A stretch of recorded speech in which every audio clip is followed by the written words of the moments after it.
aí, pessoal, tudo bem? Sejam todos muito bem-vindos a mais um episódio do podcast Música Pavê, o espaço no qual musicapavê.com ganha o formato áudio. Eu sou André Felipe de Medeiros, criador do Música Pavê, e trago aqui uma coleção de matérias nesta pequena revista sonora, feita especialmente para quem ama muito música e quer sempre saber mais sobre o assunto, entre conhecer bandas novas e descobrir mais a fundo o que aquelas bandas que tanto amamos estão fazendo.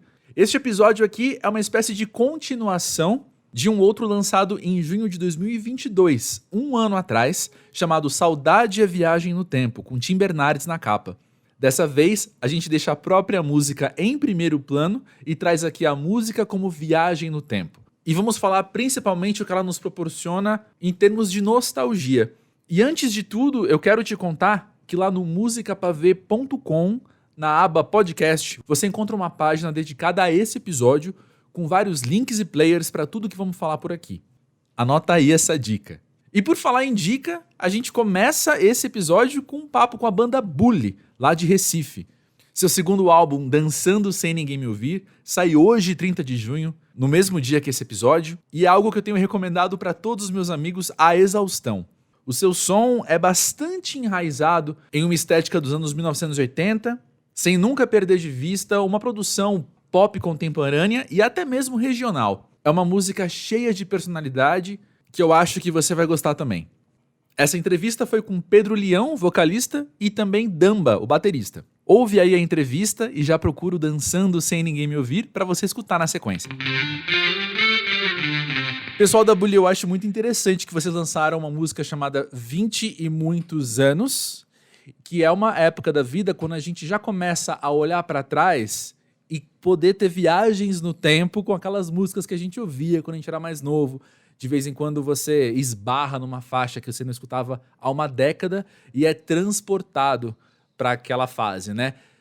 Queria ouvir de vocês dois, começando pelo Pedro. Vocês passam por isso também? Com certeza, com certeza. Eu acho que, tipo, um dos grandes poderes da música é esse, na real. É poder se transportar para aquele momento que você estava, principalmente quando você escutou pela primeira vez, Uhum. ou então, alguma vez que você escutou algum momento importante da vida e tal. Acho que isso é um dos principais poderes, assim, que a gente tem tocando e levando a música para as pessoas. Eu acho que a gente sempre teve a tema da nostalgia, assim. A nostalgia como tema do nosso Uhum. repertório, na real. Desde o nosso primeiro álbum lá em 2018, como esse agora também. Então, o som da gente, se você escutar, você vai ver logo que ele vai lhe transportar ali para uma época, talvez dos anos Uhum. 80, no começo, e muitos timbres de sintetizador, e até de bateria também que a gente usa, mixagem, assim, uma coisa que remete, assim, àquela época. Então, vai ter uma pegada atual também, que a gente sempre tá escutando os pop, tipo Dua Lipa, The Weeknd e tal. Tame Impala, a gente Uhum. escuta muito Tame Impala. Mas também vai ter a coisa dos anos 80 ali, principalmente final de 70, começo 80. Damba, você passa por isso também? Bem também, claro.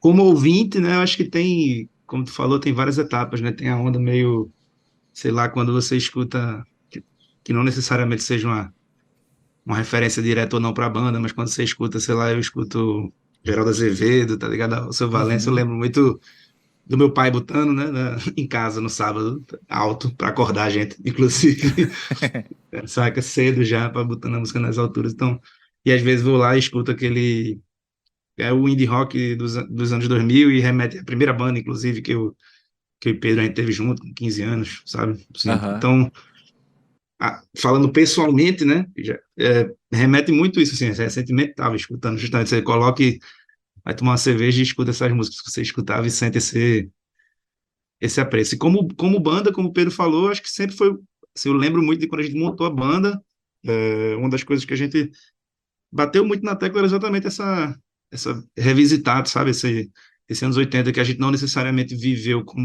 Uhum. como idade, mas assim, foi, querendo ou não, a gente foi, sei lá, vou usar a palavra alfabetizado, né? Mas foi, Aham. sabe, alfabetizado dos anos 80 para cá, sei lá, musicalmente falando. É.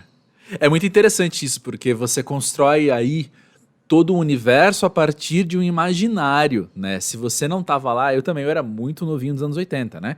Então, assim, tudo que eu conheço de música oitentista, ela é algo que eu adquiri posteriormente, né? Ou seja, eu ali na adolescência, eu ali nos primeiros anos da vida adulta, fui pegar esses discos para escutar e montei na minha cabeça o que era uma década que eu mal vivi, né? E vocês não só estão montando na cabeça de vocês, como estão compondo músicas e colocando isso no mundo, né? É quase um atalho para as pessoas chegarem numa época que elas nunca viveram. É isso.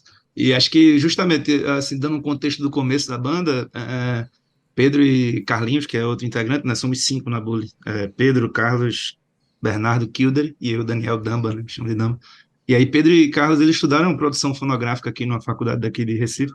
E eles iam todo dia juntos para a faculdade escutando músicas e comparando e trocando ideias e exatamente discutindo esse imaginário. Acho que onde se começa essa coesão da gente, que a gente acha, né, da música da gente, essas timbragens, uma coisa até mais técnica da parte dos meninos, né, que são mais produtores musicais, uma parte mais técnica, vindo isso misturado com sensação, porque também são duas pessoas, acho que como todos da banda, são bem sensíveis ao que é que a música tá passando, saca? Então acho que isso foi uma união onde, tipo, vamos dizer assim, funcionou, né? E aí tá aí o resultado, tanto desse disco, e quanto do Cabo Mais Ainda, ou o Dançando, né? Os dois, eles seguem isso, assim. E eu acho interessante pensar que vocês lançando o segundo álbum da banda ainda estão aí relativamente no começo de carreira, né? Então acho que é legal ouvir de vocês como é que vocês têm entendido a identidade da Bully para além dessas referências dos anos 80, para além de palavras que a gente vai ligar à estética. Quais outros adjetivos compõem quem a Bully é hoje? Então, essa pergunta é sempre difícil, né? Porque assim, esses dois trabalhos são diferentes entre si. Hum, Então, unir eles não é uma tarefa tão fácil, mas assim, a gente sempre, uma coisa que tá sempre presente é, a gente faz música pra galera dançar, entendeu? Tipo, pra aham, galera mexer. Então, tipo assim, isso é, vamos dizer que uma das coisas sagradas, assim. A gente também sempre tem melodias, linhas melódicas mais melancólicas, tá ligado? Isso é uma coisa que a gente tá sempre presente na nossas músicas. Desde, assim, até o EP que a gente lançou agora, ele também é assim, a gente tem essa característica. Então, meio que... E a gente também curte muito, que é o que a gente explorou agora nesse disco, o Dançando, que é uma pegada, um ritmo intenso, frenético, às vezes um andamento alto, ao mesmo tempo a letra melancólica, tá ligado? A letra, umas melodias melancólicas, sabe? As letras não tão não tão intensas e alegres assim pra cima quanto os arranjos, tá ligado? Então eu acho que uhum. tipo, pensando aqui agora, essas três características eu acho que formam a cara assim da gente, uma identidade. Uhum.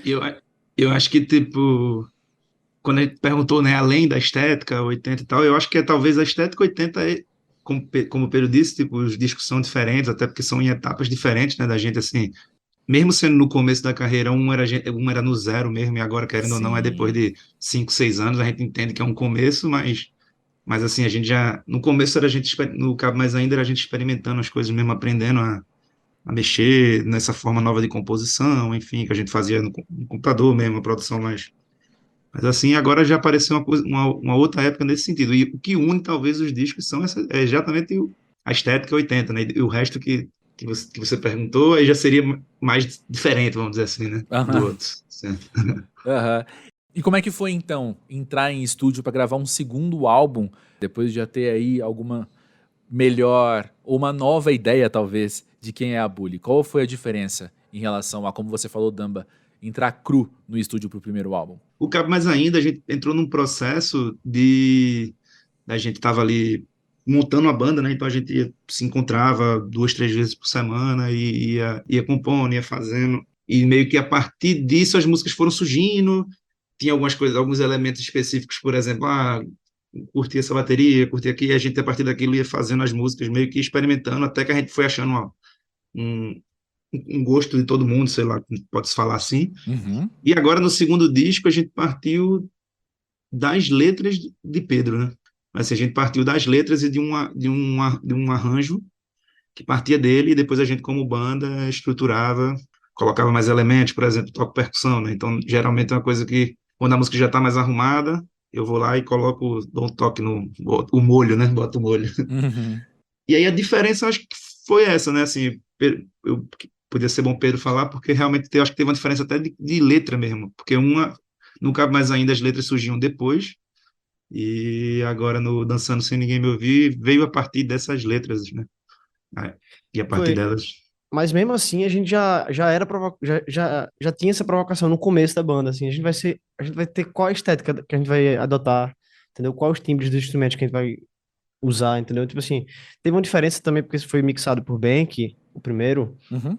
mas no geral, os synths que a gente usou, aí os efeitos que a gente usou, né, os timbres que a gente usou de guitarra, e foram basicamente os mesmos, assim. Foram os mesmos não, porque assim, a mesma vibe, tá ligado? Uhum. Então, tipo, a gente meio que manteve essa identidade também, porque isso já foi conversado antes. A gente escutava muito, a gente fez uma playlist de referência antes da gente fazer a primeira música, entendeu? Então, tipo, era uma coisa que já foi conversada antes, entendeu? Porque assim, Uhum. bandas que a gente teve foi mais uma parada de tipo, levar a composição e tipo, cada um somar e aí construir a música, né? Mas Uhum. no nosso caso já tinha essa certa maturidade, entre aspas, porque não tinha maturidade real, mas assim, comparado com outros projetos anteriores. Mas em relação a essa mudança, teve uma questão de que as letras, realmente as canções vieram primeiro. Então, como no primeiro disco a gente sentava junto no computador e depois trazia alguma harmonia, porque assim, eu e Carlinhos a gente produz em casa. Uhum. Então, a gente levava para mostrar para os meninos as coisas que a gente tinha feito. Então, às vezes era uma harmonia tinha algum solo ali, uma melodia, algum synth fazendo uma melodia de introdução e um andamento, tipo, geralmente eram ideias cruas, assim, e aí a gente ia lapidando e tal, no final eu fui botar as letras, primeiro eu coloquei as melodias das músicas, depois eu coloquei as letras das músicas, então, tipo assim, foi um processo mais, sei lá, uma coisa mais industrialzinha, assim, tá vendo? Agora não, agora veio das canções mesmo, eu queria fazer isso, na real, eu queria me reconectar com compor canção, que é uma coisa que eu sempre fiz, na real. Uhum. Falando da minha parte agora, é uma coisa que eu sempre fiz, e eu me desconectei um pouco, porque foi massa, assim, assim, foi incrível, porque eu aprendi um outro jeito de pensar as músicas e tal. E trazendo isso para cá, para 2021, no caso, foi quando eu escrevi as músicas, Uhum. já tinha essa noção de como ela vai ficar. Ao compor a música, só violão, só piano, eu já sabia como é que ela, eu já pensava como é que ela ia ficar. Às vezes mudou, tem músicas que mudaram, né, no meio do caminho. Mas assim, foi feito em termos baseado na canção. Tipo, eu queria fazer uma música que fosse tocada no piano, que fosse tocada no violão, e a mensagem fosse passada ali, e voltar para isso. Em 2021 a gente tava vivendo aquele caos, principalmente depois, o quê? No final do primeiro semestre ali, o Brasil batia recorde todo dia de mortes, era uma coisa assim, a gente tava vivendo uma parada meio caótica, Uhum. completamente caótica, na verdade. Eu perdi uma pessoa muito, que eu mais, uma das pessoas que eu mais amava na minha vida, entendeu? Nessa época. E aí eu tava com esse sentimento ali também. E não teve, eu não consegui escrever sobre outra coisa, então foi meio que as coisas que foram saindo daquele momento ali, entre abril e setembro de 2021. As canções estavam feitas, eu fui mostrando para eles, para os meninos. Ó, eu tava, essa ideia, já mandava com beat junto, para ter ideia do que eu tava pensando do arranjo, tipo, a gente foi construindo as músicas, subindo elas, e foi feito dessa forma, diferente. Uhum. É muito interessante que a gente chegou aqui falando sobre como nós, como ouvintes, temos uma viagem no tempo, mas a conversa se encaminhou para um lugar no qual você, Pedro, pôde mostrar uma viagem no tempo que você faz, ao você retornar a uma atividade de compositor que você não fazia há um tempo, né?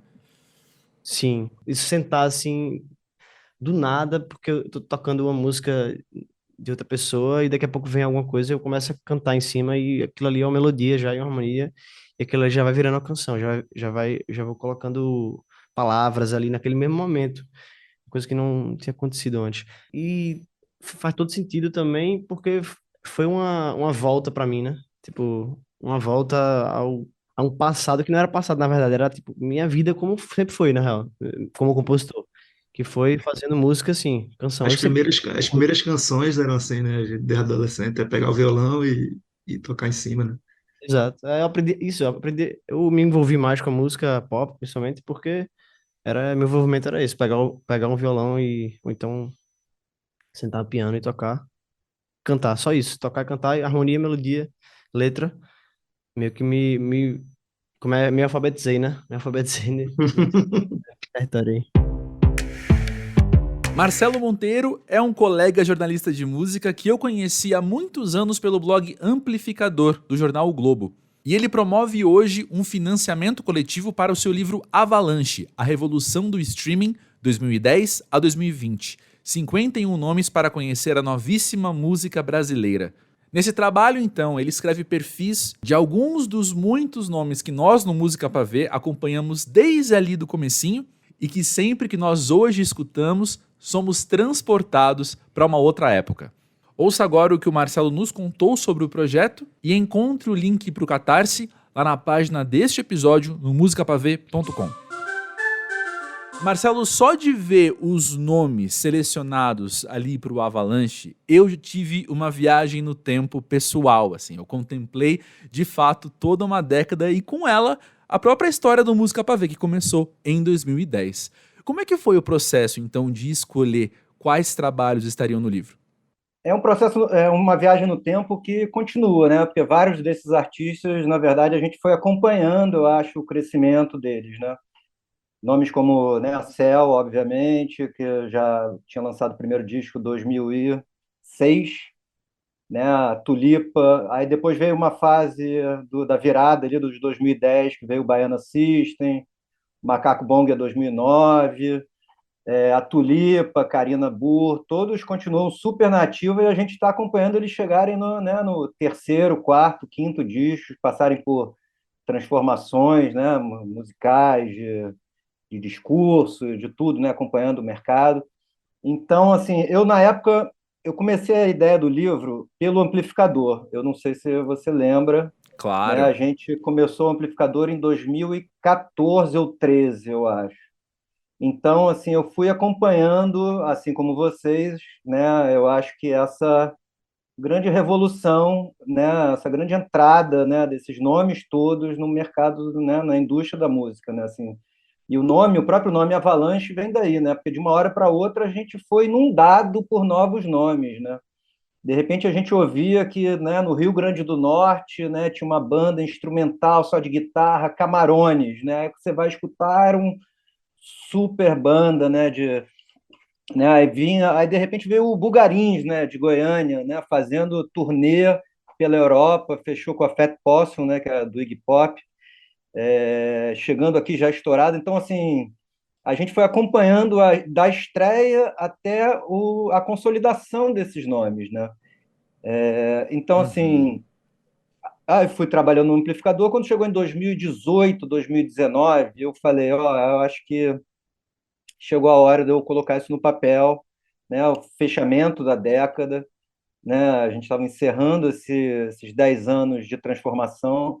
Eu acho que a partir de 2015 a gente tem um marco muito importante, que foi a virada da indústria. Eu faço na primeira parte do livro todo um contexto tecnológico, mercadológico.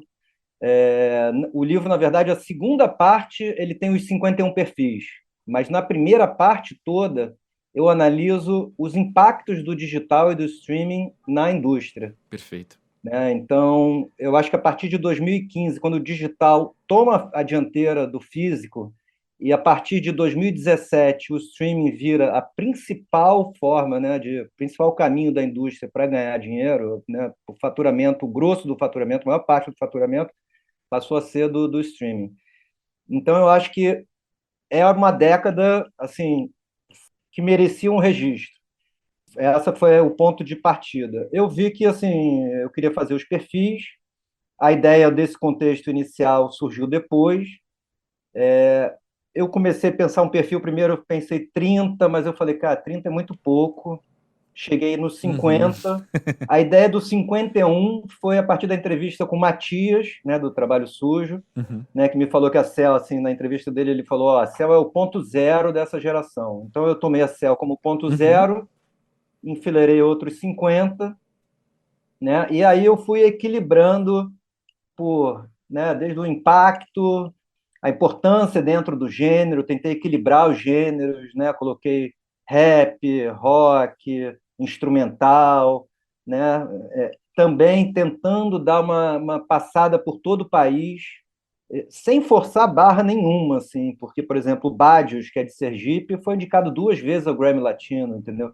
Então, assim, são todos nomes consolidados, importantes, premiados, e usei como um critério também, que eu acho que eu gosto muito, que é o critério da recomendação, que foi a ideia do Pena Schmidt, que no meio do processo acabou sendo um grande conselheiro do livro, assim, eu troco muito com ele, e ele Sim. faz o prefácio do livro.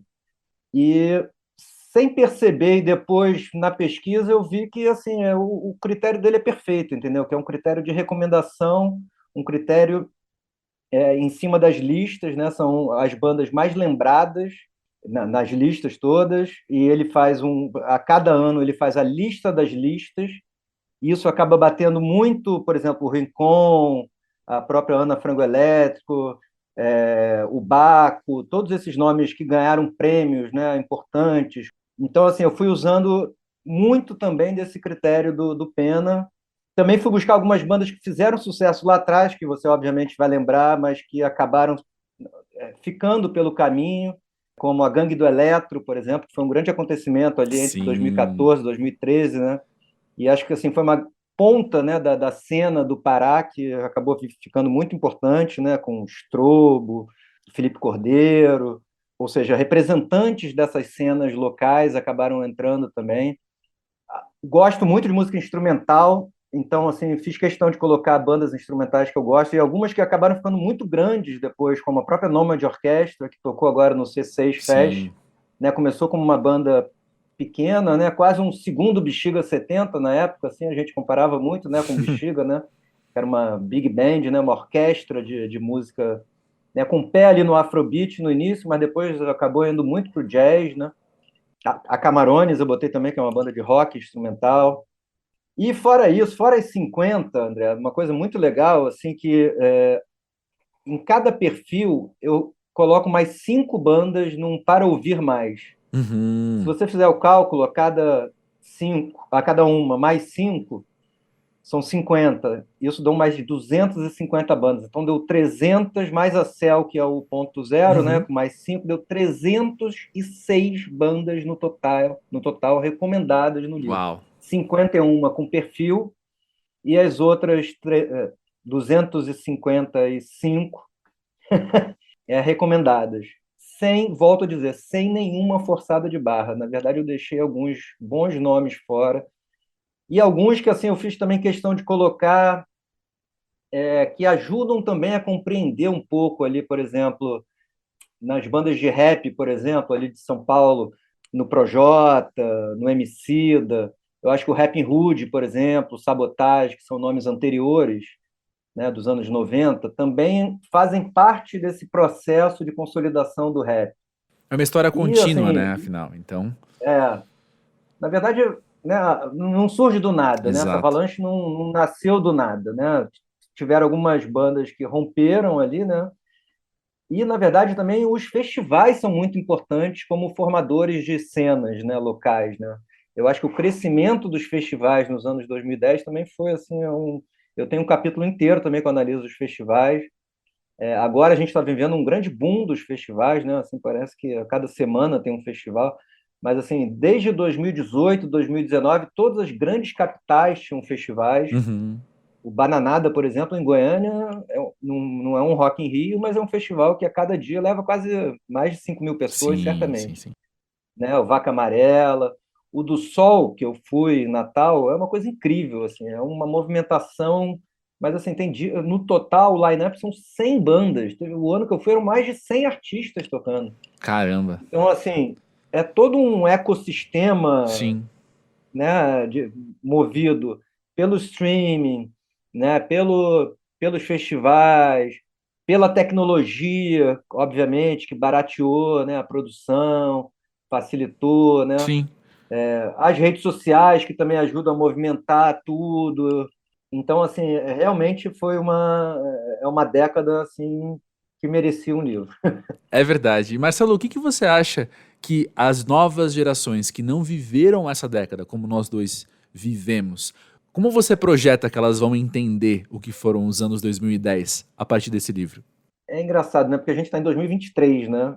E assim, as coisas já começam. Eu já estou assim começando a fazer uma leitura como se estivesse lá atrás, né? Assim, parece que É, 2018 já era assim, anos 80, anos 90. sim, muito distante. Tá até tendo um meme esses dias aí da coisa do Killers, aquelas bandas Franz Ferdinand, é música de pai, né? Exatamente. Então, assim, eu espero que o livro sirva. E como eu falei no início também, tem uma questão que eu acho que muitas daquelas bandas não pararam em 2010, né? Elas continuam super ativas, né? Eu acho que hoje fazem parte do novo mercado da música. Assim, a Lued Luna, entendeu? Que foi uma artista que também lançou o primeiro disco em 2016, 2017. Parece que ela já é experiente, já é uma, né? Mas ela está agora chegando num nível que está ali É verdade. numa interseção entre o que a gente chama de midstream, né? Que Uhum. não é uma coisa, né, que toque toda hora na TV, no rádio, mas já é um nome gigante, né? Essas pessoas, a nova geração, assim, de repente, 20 e poucos anos, realmente pode ver como essa distância. Então, Sim, assim, eu acho que para a gente é um registro histórico importante, essencial, que não tinha. Para as pessoas que não têm essa intimidade toda, também, de repente, da nossa idade, mas depois de 30 anos, 40 anos, muitas pessoas não têm essa leitura do novo mercado, né? Algumas pessoas acham que o rock morreu nos anos 90, não conhecem nada, entendeu? Badios uhum. nunca ouviram falar. Algumas pessoas mais velhas que trabalham com música, sei lá, meio deslocadas, não sabem quem é o Bulgarins, entendeu? Assim, então, não sabem quem é o Far From Alaska, que são Sim, nomes que para a gente são nomes super estabelecidos, né? Assim, uhum. shows lotados, né? Lotando a Fundição, lotando o Circo Voador.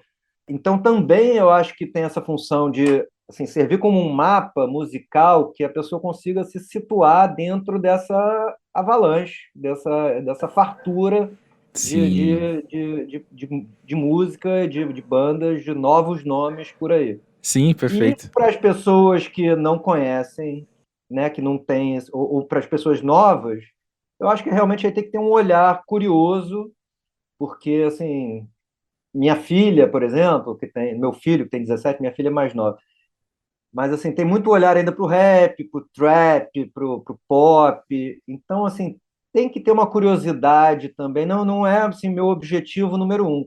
Tomara que olhem, que assim, a gente sempre torce, né, para esse olhar curioso de todo mundo, né? Com certeza. A gente tem essa curiosidade, né? A gente É. trabalha com isso. Acho que a principal coisa é apresentar para o público, fazer esse grande filtro do que melhor está acontecendo. Sim. E para além do Marcelo, profissional, jornalista, que estava ali acompanhando tudo isso, o Marcelo ouvinte de música, como é que foi para você viajar no tempo com a sua pesquisa para fazer esse livro? Isso foi assim muito legal porque assim eu ia lançar o livro no final de 2019 para fechar 2020. Veio a pandemia. Não tinha clima nenhum de lançar o livro no início da pandemia. A minha ideia era fazer um perfil de, no máximo, eu já tinha 180 páginas prontas dessa primeira parte, e eu falei, vou fazer agora os perfis curtos, só para realmente listar as bandas, né, fazer um perfilzão, assim, uma trajetória, né, mas imaginava mais umas 100 páginas.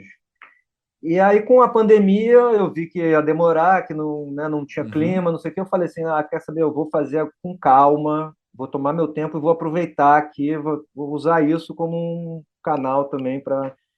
E aí, a cada semana, eu fazia um artista. E aí, eu lia tudo sobre o artista, eu escutava todos os discos novamente.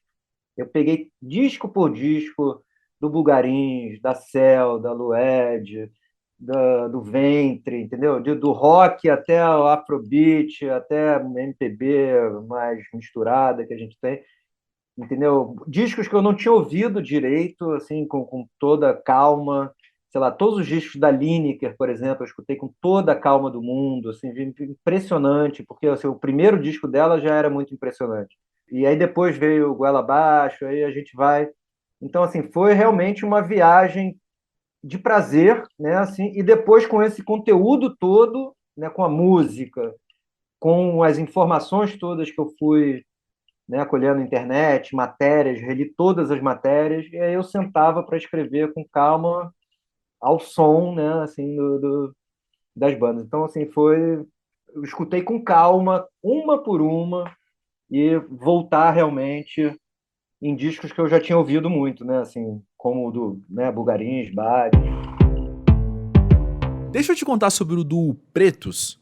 Tô falando dos irmãos Magno Souza e Maurílio de Oliveira, fundadores da comunidade Samba da Vela, na zona sul de São Paulo, bem pertinho de onde eu cresci, e também do mais do que famoso Quintal dos Pretos. O trabalho dos caras leva o samba tradicional, de raiz, cheio ali de identidade, de uma familiaridade que nós brasileiros conhecemos muito bem, sem nunca perder de vista um diálogo muito interessante e muito intencional com o que a música brasileira tem de melhor hoje, incluindo o hip hop, incluindo o rock e por aí vai. Eles acabaram de gravar o DVD Pretos no Pagode, que teve Maria Rita entre os convidados, e eles vieram aqui pro podcast para um papo memorável que acrescenta muito a quem acompanha o Música Pra Ver. E a propósito, se você não situou o nome Pretos ainda, Magno e Maurílio estão na faixa do Emicida, Quem Tem um Amigo Tem Tudo, ao lado de Zeca Pagodinho. Ou seja, todos muito bem acompanhados. É um prazer poder falar sobre música como viagem no tempo com o duo Os Pretos. Afinal, o som que vocês fazem, ou melhor, a proposta do trabalho de vocês, tem muito a ver não só com nostalgia, mas também com tradição. E eu queria ouvir de vocês, começando por você, Magno.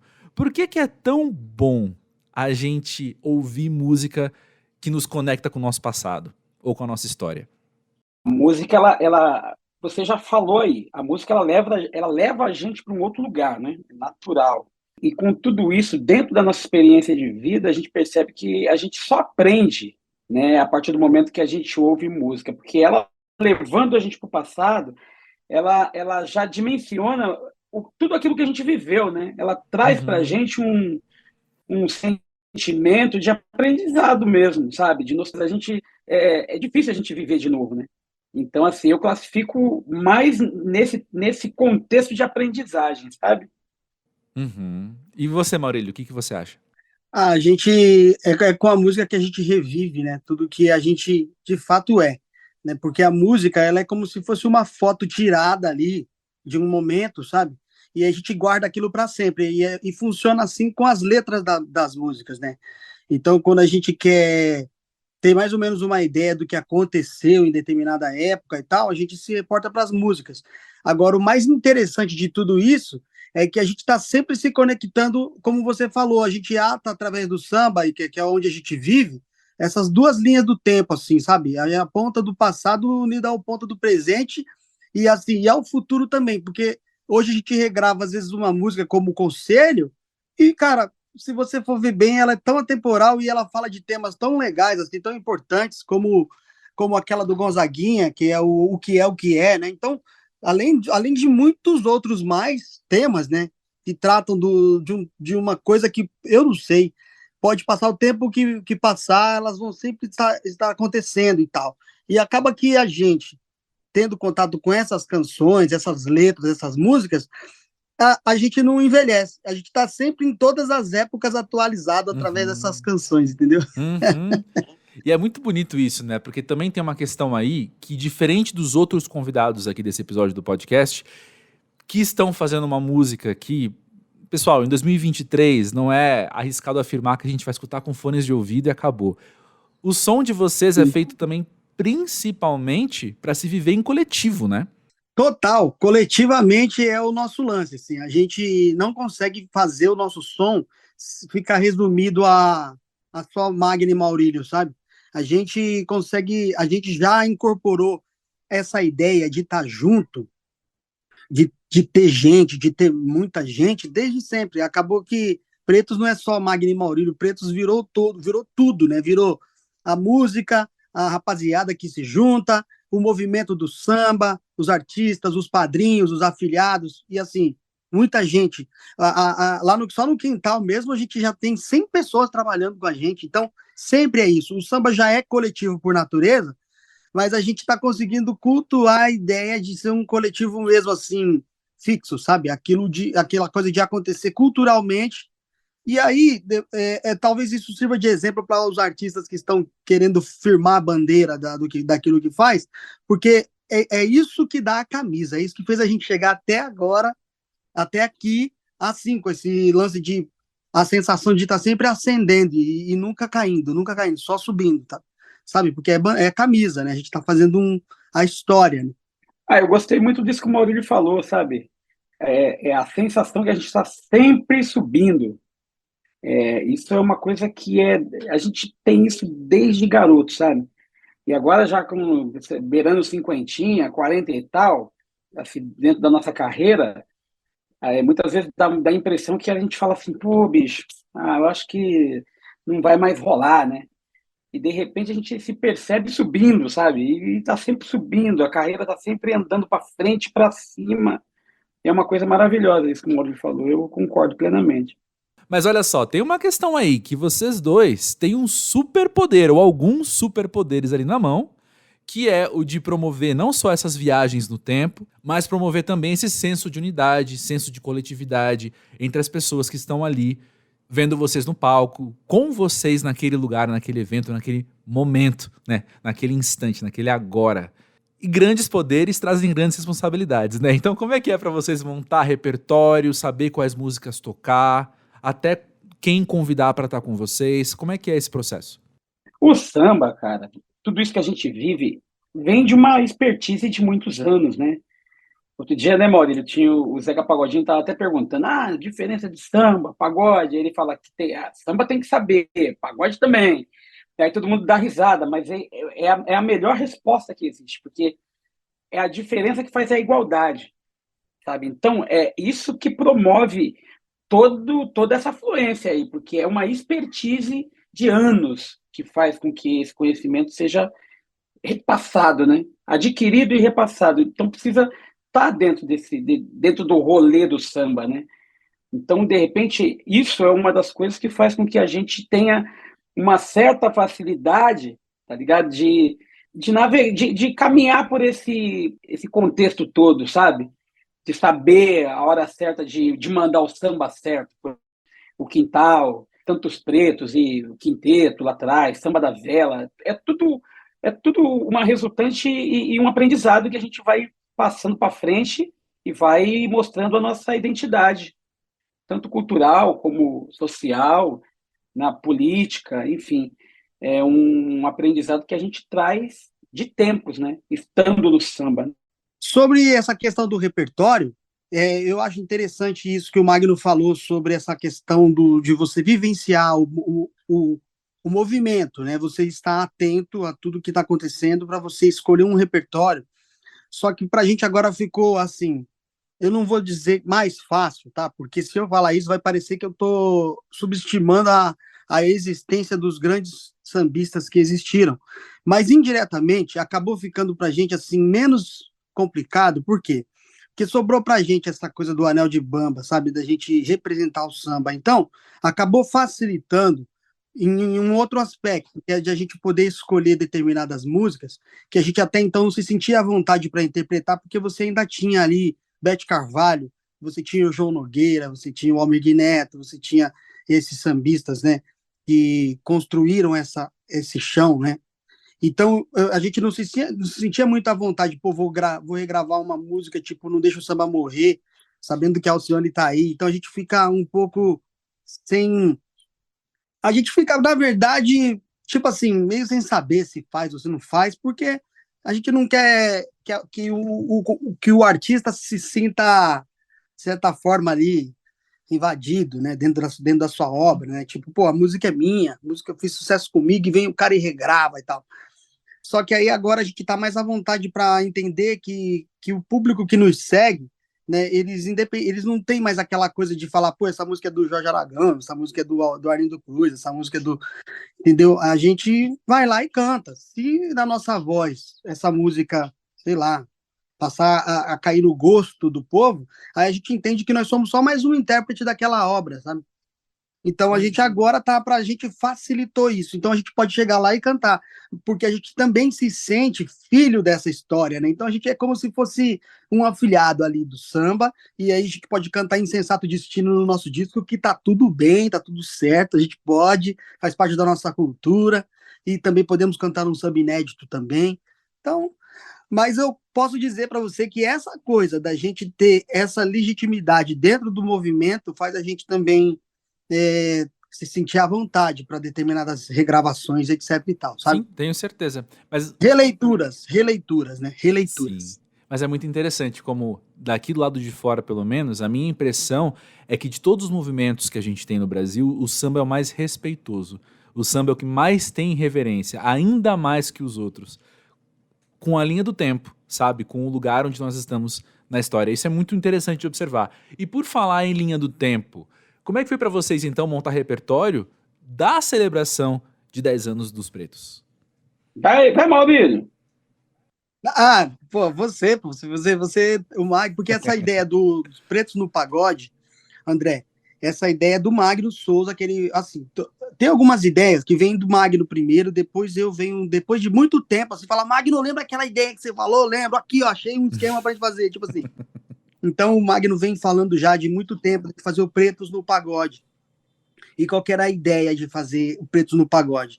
Era a gente tentar trazer para esse trabalho todo o nosso sonho enquanto artista, assim, né? Porque tem uma coisa, você pode chegar e cantar vários sambas, eu posso pegar o meu samba, o Magno fazer, a gente pode fazer uma roda de samba, a gente canta o nosso samba, e legal, vai funcionar, a gente vai se sentir feliz, tudo certo, vai sempre rolar legal. Só que a gente queria que as pessoas participassem dessa felicidade que a gente tem de ser sambista, né? Porque a gente tem a autoestima de ser sambista, né? E a gente tem também aquela coisa que eu te falei, o legado, a gente sente, né? Nunca foi dito, mas a gente sente que os sambistas, principalmente os antigos, eles têm um apoio com a gente, assim, eles sabem que eles podem confiar. Eles sabem que podem confiar que a gente é respeitoso, como você falou, com a obra. A gente não pode, a gente achou até generoso da sua parte dizer que é o movimento mais respeitoso com esse contexto. Eu acho que a gente acabou sendo mais preservado, porque a gente vive um problema no país sobre essa questão de separatista, de colocar o samba como uma sigla ali fora da MPB, é um movimento de quebrada, de favela, de pessoas pretas, então você sabe que a gente vive dentro de um contexto social que exclui, de certa forma, o samba, e mas a gente ainda assim entende isso às vezes como sorte, porque aí acabou que a gente não entrou também na patrulha lá e a gente acabou ficando livre, né? Então nós somos um quilombo livres, um quilombo livre, né? Então, assim, aí a gente às vezes não sabe se a gente tá com sorte ou se a gente tá com azar, porque você fala, pô, não, eu queria estar nesses movimentos todos aí e tal, e eles não me colocam, você fica puto, mas ao mesmo tempo você fala, quando a gente vai cair em sã consciência, a gente vê que a gente foi livre, que a gente foi liberto, entendeu? Então aconteceu uma liberdade natural do movimento, né? A gente hoje é tipo, se for ver bem, somos o movimento talvez o mais livre de todos, porque aí a gente não depende desse todo esse contexto que foi colocado na nossa mente, né? Então, o que a gente fez com essa ideia do Pretos no Pagode? Era cantar as músicas, os pagodes, de verdade, que pagode é aquela reunião de sambista que acontecia até no Cacique de Ramos, e mais de 300 milhões de festas e movimentos em casa também. Era fazer o quê? Fazer com que o povo participasse com a gente daquela sensação, né? Aí, quando vocês vão ver que vai ter uma entrada do Sombrinha, assim, no show, assim, então, todo mundo que vê, da família primeiro, né, quando vê, se arrepia logo de cara, porque entende aonde a gente quer chegar, e acaba acontecendo a atmosfera de você falar, meu, eu tô vivendo aquilo que eu li nos livros, aquilo que eu ouvi nos discos, aquilo que eu ouvi tanto falarem e tal. acontecer do Sombrinha entrar no palco com os pretos cantando o pagode da Alice Brandão e tal, sabe? Tipo, aconteceu a atmosfera de uma coisa retrô, assim, de reviver uma história, entendeu? Uau. Eu me lembro que quando eu era garoto, eu tinha por volta de 13 anos, por aí, eu ouvi o samba da Alice Brandão, né? O que é isso, meu amor? Venha me dizer. Isso é fundo de quintal, é pagode pra valer. Eu ouvi esse samba pela primeira vez. Isso foi um estouro, assim, um negócio inacreditável. E nessa eu acabei conhecendo, assim, pelo rádio, né?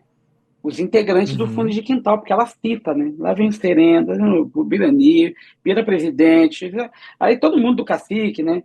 Sombrinha, lá vem o Sombrinha, seu Banjo do Arlindo Cruz, aí vai um partido, um cara chamado Zeca Pagodinho, enfim, a gente acabou conhecendo essa galera nesse samba, né? E aí, quando a gente coloca isso que o Maurílio falou do Sombrinha chegar, realmente é viver aquilo que a gente ouvia no rádio, né? Não via nem na televisão. Você vê que coisa maluca, né? No imaginário, assim. E isso é uma realidade, assim, na nossa vida. Parece coisa de criança, sabe?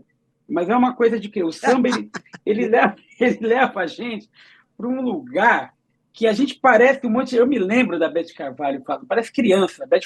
A Beth ficava vendo os nego velho tudo gravando repinique, caixa, né, no estúdio. Ela falava, olha a cara desses caras, bicho. Aí eu ficava olhando com ela, assim, na técnica, assim, lá na companhia, né, Maurício, quando a gente foi gravar lá com ela, olha a cara dos caras, parece que os caras viraram criança, bicho, eles voltaram no passado. Então, né, existe isso realmente, assim, essa ligação, essa força, né? Então, isso que o Maurílio colocou aí do repertório, a gente foi colocando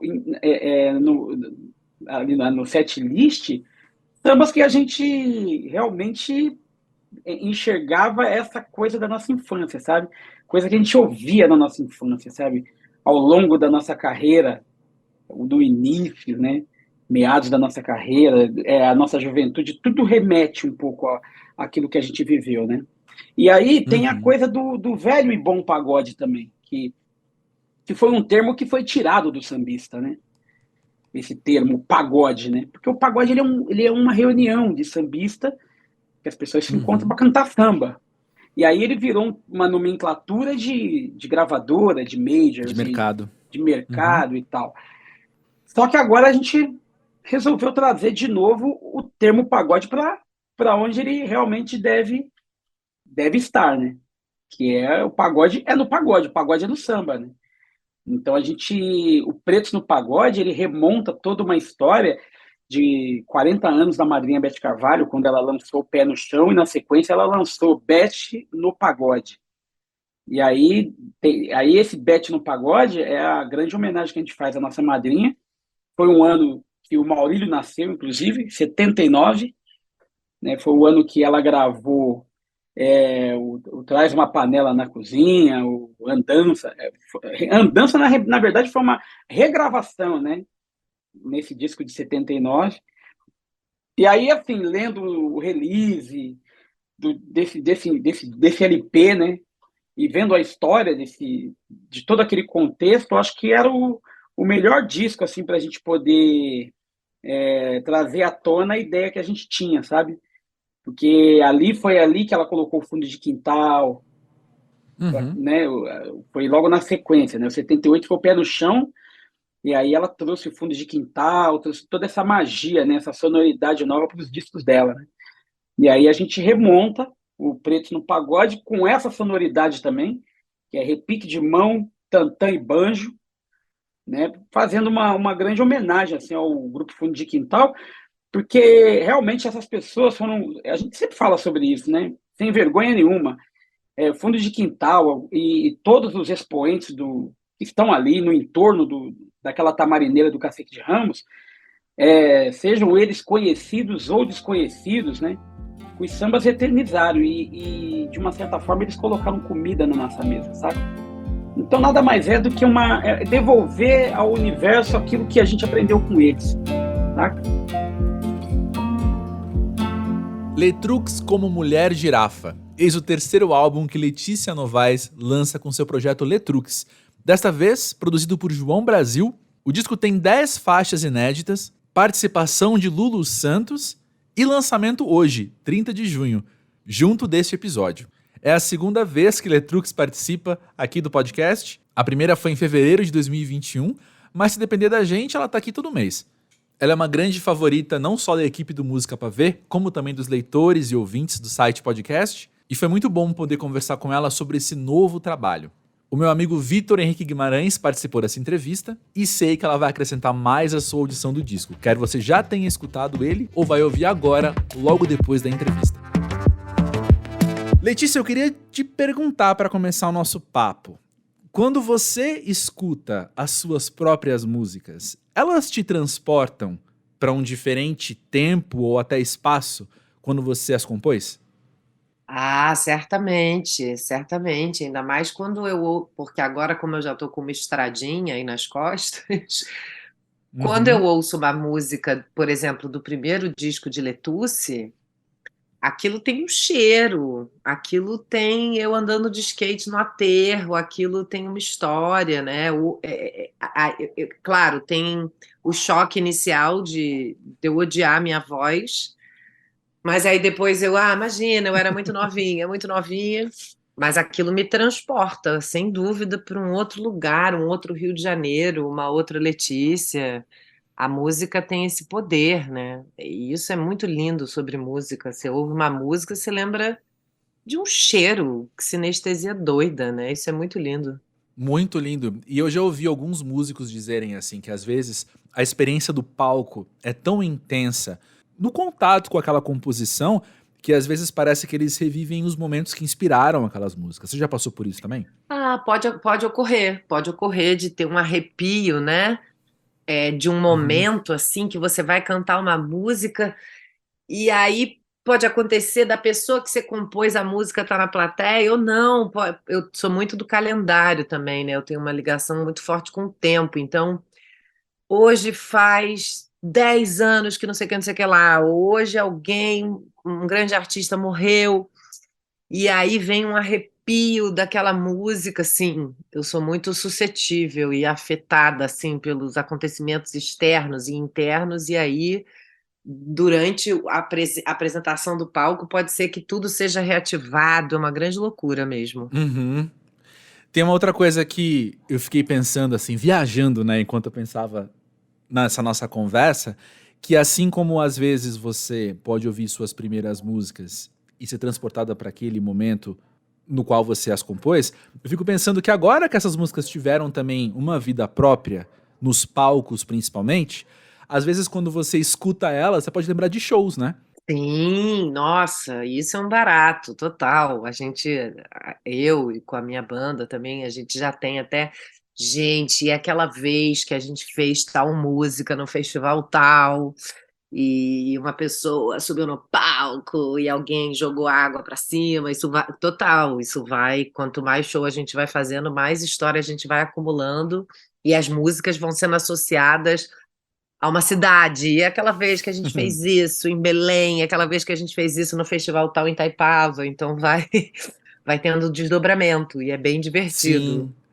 A gente falando em viagem no tempo, tem uma questão na sua sonoridade, na sua estética, que desde o primeiro disco, enfim, quando vão falar sobre o seu disco, essa palavra aparece, que é um quê nostálgico, retrô, uma referência musical também oitentista, que eu penso que também, se não é uma viagem no tempo nossa, é quase que uma bagunça de linha do tempo, né? Você pegar algo que é referencialmente de um passado e fazer isso, quase que exigir dessa arte que ela seja contemporânea, que ela seja nova, sabe? Sim, eu acho que eu sou muito... eu não sou saudosista, assim, no sentido... Claro, eu gostaria de ter uma máquina do tempo para poder observar alguns acontecimentos do passado, coisas que eu me interesso, sei lá, o Woodstock, umas coisas assim eu acharia astral, sabe? Observar e estar ali. Mas não sei até que ponto gostaria de ser uma mulher ali em 60 e poucos e tal, porque muitas barras. Mas eu gosto dessa ideia. Então eu me considero uma pessoa um pouquinho nostálgica, mas de um jeito saudável, assim. Não fico, ai meu Deus, a vida é uma merda, agora é uma merda. Sim, A vida é uma merda por outros motivos de capitalismo, mas não porque é 2023 e tal. Então eu não tenho essa vontade, assim, essa nostalgia que às vezes não é saudável. Eu tenho uma nostalgia astral. Então acho que essa coisa de brincar com um synth, com uma sonoridade de uma década. Eu nasci em 82, né? Então Uhum, eu nem fui jovem na década de 80. Mas eu exatamente. lembro, mas eu acho que meu primeiro contato com música foi na década de 80 Uhum, através de, sei lá, da Xuxa, por exemplo, sabe? uhum, Michael Sullivan. Então eu comecei, opa, o que que é isso aqui? Ai, que batida é essa? Ai, que loucurinha esse teclado. Ai, não sei o quê. Então eu acho que isso está entranhado, mesmo que eu não quisesse, não tem como. Fizeram lavagem cerebralzinha, né, na nossa cabeça. sim, Quando a gente era criança, a televisão era uma coisa muito importante, né? Que é o que é para essa garotada hoje em dia já é outra tela, mas pra gente a total. televisão era assim, Então eu acho que tá muito entranhado isso para não ter isso na minha obra, sabe? Eu não sou uma artista tão disruptiva, assim, quero romper com tudo. Não, eu sou uma pessoa mais observadora e uma cronista do tempo. Eu não sou uma pessoa que vem aqui para quebrar com todos os padrões. Não, eu tô aqui como uma voyeur, uma observadora. Eu sou muito, sei lá, eu sou muito observadora do cotidiano, das pessoas, do amor, das paixões, da existência. Então eu vou usar as coisas que estão na minha existência, que estão na existência da minha infância, sabe? Eu não Uhum. vou romper com tudo. Não, não sou muito esse tipo de artista. Justíssimo. Escutando Letrux como Mulher Girafa, eu devo dizer, voltando à questão da nostalgia, que a música com o Lulu Santos, eu sinto que ele encaixou ali assim perfeitamente dentro desse que meio anos 80 mesmo, né? Claro que Lulu Santos é alguém com uma produção inclusive contemporânea, é alguém que já foi vários Lulu Santos ao longo das décadas, né? Mas quando eu escuto a música com ele, eu sou transportado justamente é uma época que eu mal vivi, mas que eu conheço dos discos, né? Dele ali no então começo de carreira, né? Como é que foi trazê-lo para sua música? Eu sou muito fã do Lulu Santos e há mais de 10 anos ele fez um comentário elogioso sobre minha outra banda, Letusse, no Twitter. E aí alguém me avisou, falou: olha, o Lulu Santos está elogiando Letusse. Eu falei: meu Deus, meu Deus. Fiquei muito mexida assim com isso, porque para mim ele é dos grandes, sabe? Tem Uhum, ele tá ali do lado de um panteão para mim. Aí a gente, nos últimos anos, a gente começou a se paquerar mais, né, interneticamente. Aí ele me chamou para eu fazer uma cigana num clipe deles, foi muito engraçado. E em plena pandemia, eu não estava fazendo nada, e de repente eu vim para o Rio, fui gravar um clipe do Lulu Santos, eu falei, meu Deus, parece um sonho. E aí a gente ficou mais próximo e tal, a gente troca referência de série, referência de música. E aí um dia ele me mandou uma música que eu falei, nossa, eu amo essa música. De um cantor francês, uma coisa bem louca. Eu falei, gente, eu amo isso também, Lulu, eu também ouço muito e tal. E aí eu pensei, cara, eu já sei, eu vou brincar com uma música mais ou menos parecida com essa música aqui, porque a música tinha um homem falando. uhum, E eu gosto muito dessa coisa da fala, né? Em Flerte Revival também fala, eu uhum, gosto de falar também. E eu falei, eu vou botar o Lulu Santos para falar. Ele com essa voz aí de barítono, né? Que até o nome da turnê dele é Barítono. Eu uhum. falei, eu vou botar essa voz de barítono para falar. E aí eu pensei nessa música do Lulu Santos começar falando. E depois, nossa, depois ele canta, ele abre voz, ele tocou um sitar elétrico, né? Foi o máximo, assim, uma guitarra cítara. Foi Parece um uma sonho coisa, também, né? nossa, foi muito especial. Eu e João Brasil, a gente ficava assim, oi, amigo, amigo, isso está acontecendo. Foi muito lindo, foi muito astral e a música ficou bem gostosa, né? Uma música assim Uhum. bem tesuda, bem para dançar e para ser feliz mesmo. Não, excelente. E quando é que você soube como é que esse disco seria? Isso nunca é tão fechado, né? As coisas são em fascículos, eu sinto, né? A gente vai Uhum, recebendo uma ideia aqui, vai recebendo uma ideia aqui, daqui a pouco você fala, interessante, temos um denominador comum. Fiz Uhum. uma música, fiz outra música, falei, nossa, que engraçado, né? Falei aqui de bicho ali, bicho aqui, ah, tá. Aí fica aquela lâmpada acesa, tentando te avisar alguma coisa. Aí daqui a pouco eu leio um livro, A Revolução dos Bichos, e sinto uma outra coisa. Aí daqui a pouco vejo um filme do casal que vê urso e é assassinado pelo urso. Aí tudo vai fazendo um fuzuê louco, uma caldeirada doida. E de repente eu falo, gente, acho que eu quero fazer um disco falando sobre bichos, de alguma maneira, né? Não é Uhum. sobre bichos, mas o que tem na gente de animalesco, o que tem de humano nos animais, né? Uhum. E aí quis chamar o João Brasil, porque eu e o João a gente é amigo há muito tempo, e os dois primeiros discos de Letrux foram produzidos pela Nath, na Valha Carrera, e pelo Arthur Bragante, né? Que são tecladista e guitarrista da banda.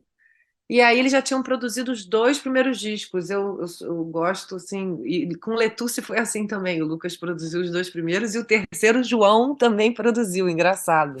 O João produziu o terceiro disco de Letusse.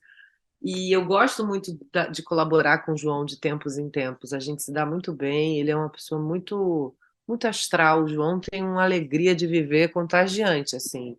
E como a gente estava saindo da pandemia, eu sou uma pessoa solar, mas tem meus momentos ali de melancolia. Eu falei, eu preciso dessa energia aqui do João, uma coisa mais, né, solar. E aí a Uhum. gente colou e começamos a pré-produzir o disco. Foi um disco gravado de uma maneira totalmente diferente. Hum. Eu e a banda, a gente não ensaiou. Eu falei, gente, vamos fazer diferente, vamos tentar outra coisa. Então, eu e o João, a gente gravava pré-bases, eu mandava para a banda e falava, sintam e cheguei no estúdio amanhã.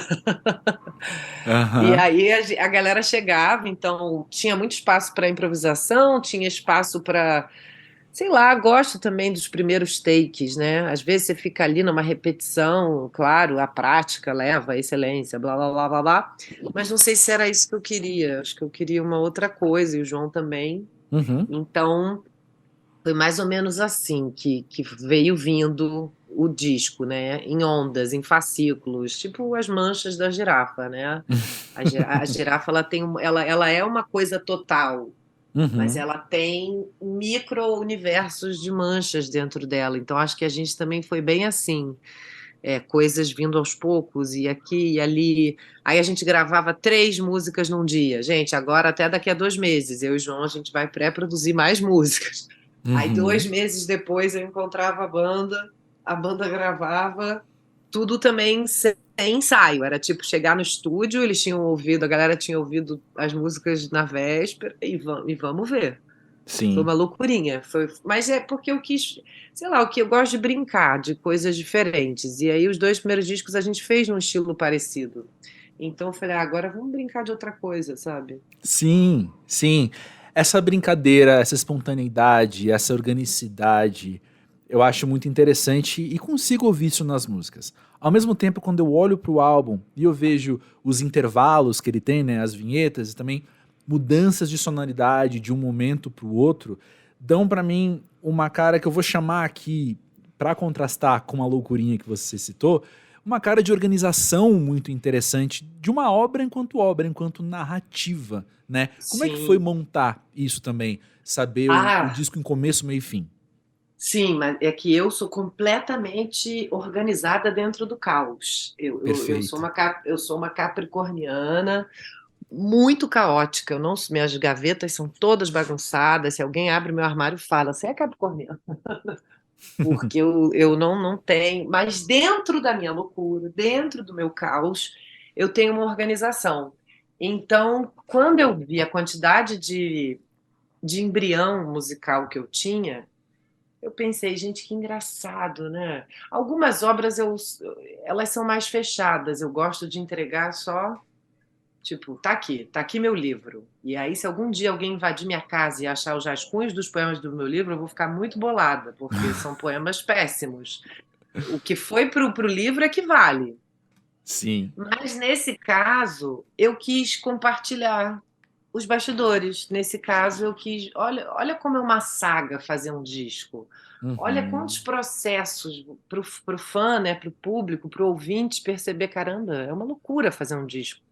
Às vezes você tem 20 músicas, 10 entram, mas eu tenho várias ideias, né? Acho que eu também eu sinto que o meu público gosta, assim, é curioso com a minha vida, né? Para além da música, é curioso com a minha vida pessoal.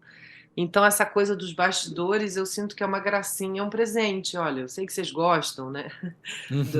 Dos bastidores, então, eis aqui meu presente para vocês, além das músicas, é mostrar um pouco os bastidores da minha vida criativa, minha vida de como é compor, como é brincar.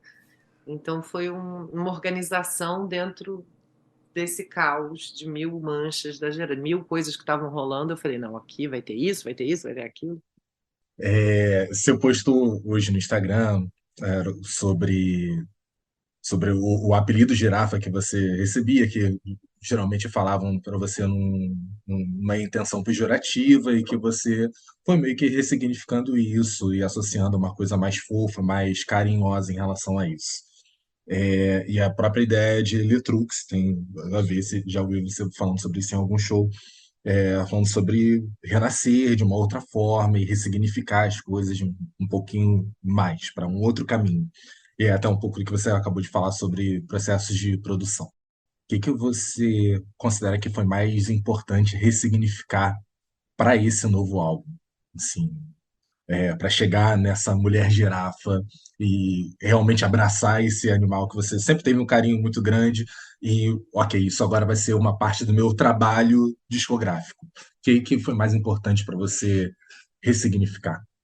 Olha, eu sempre tive muita curiosidade com animais, né? Se você for ouvir minha primeira banda, né, Letusse, tem uma música que chama Balé da Centopeia. Aí eu falo das 50 lagartas. Aí tem a música Além de Cavalos, né, no Climão. Eu falo de cavalo. Então tem uma coisa, eu sempre tive muita curiosidade com o reino animal, assim, eu até brinco, se eu não fosse cantora, artista, eu ia querer ser bióloga marinha. Eu tenho esse fascínio, assim, eu sempre tive uma relação com a televisão, quando eu estava adolescente, assim, ou mais jovem, de chegar bêbada de festa, alguma coisa, eu ligava no Discovery Channel. E eu ficava meio fascinada, assim, com as informações que ocupam até hoje no HD do meu cérebro. Eu sei que a língua da baleia azul cabe em 50 pessoas. E é ridículo, essa informação é podre, não serve de nada, mas serve para o meu devaneio de ficar, gente, imagina uma festa na língua da baleia, porque 50 pessoas é uma festa.